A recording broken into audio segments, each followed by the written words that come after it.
大家好，我们这次特别为了花火节去澎湖玩哦，出发！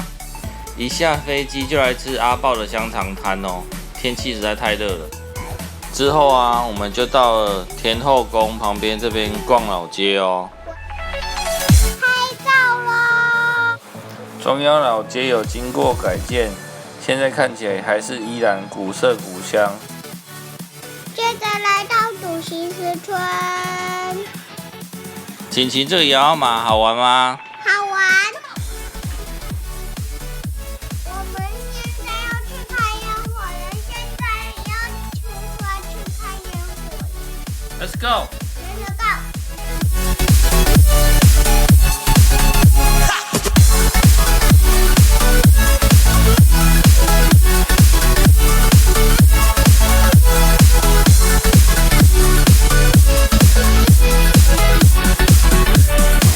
看完烟火就来吃一支澎湖特有的仙人掌冰淇淋。